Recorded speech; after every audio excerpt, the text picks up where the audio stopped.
Hey guys, welcome to episode 1 of my 3x3 improvement series.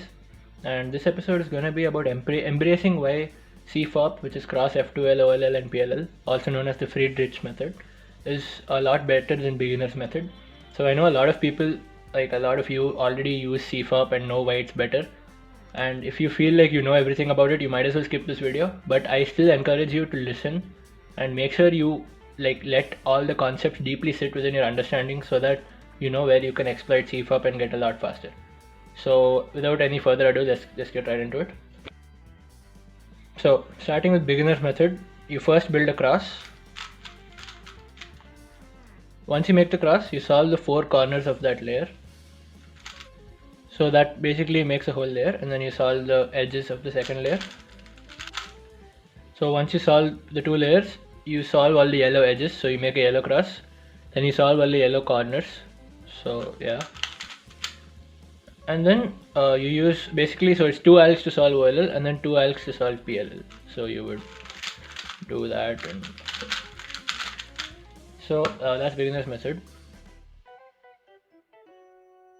Now for CFOP, first step is the same. You solve a cross. Then you solve 2 layers at a time, which is first 2 layers F2L, right? So you solve 2 layers at a time. So for example, this, you solve it as one pair and you just keep going. So yeah, so you solve 2 layers and then you solve the top OLL with 1 alg, orientation of the pieces, and then you permute the pieces with 1 alg. So that's CFOP.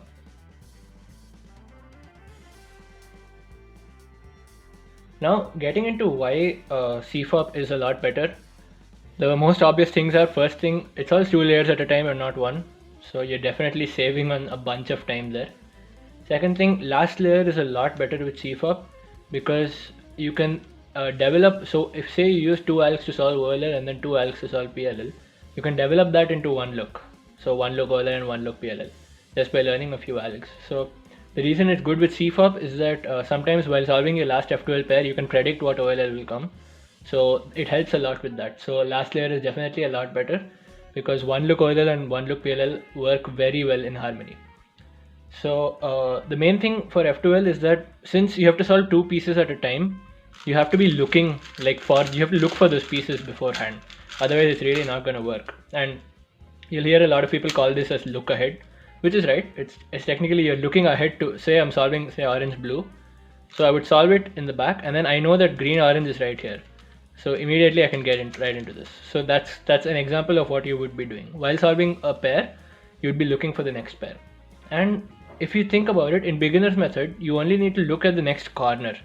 But in this method, you're looking at the next 2 pieces to solve. And that pretty much doubles the time that you save. So essentially, CFOP is a lot better for that reason because there's so much room for improvement in look ahead. Just think about it, like if you get really good at look ahead, your solves can be so smooth, yet you'll be solving 2 pieces at a time and they'll be just absolutely flawless soon. So yeah, a lot of room for improvement in look ahead. And a lot of people get demotivated. This is the part I want you guys to listen to. A lot of people get demotivated by CFOP, mostly because it's very, it takes a lot of time to get good at it. But trust me, just like with anything, it takes time to get used to. So don't give up on it. Its long-term benefit is absolutely worth it because you get so acquainted with all the algorithms and techniques and look ahead and all of that it just becomes fun. Like most of all, it's really, really, really fun. So yeah, that's my advice.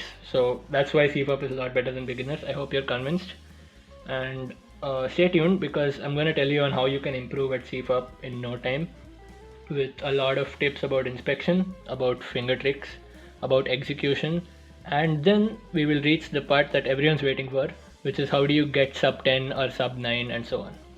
So yeah, that's all for this video. Thanks for watching.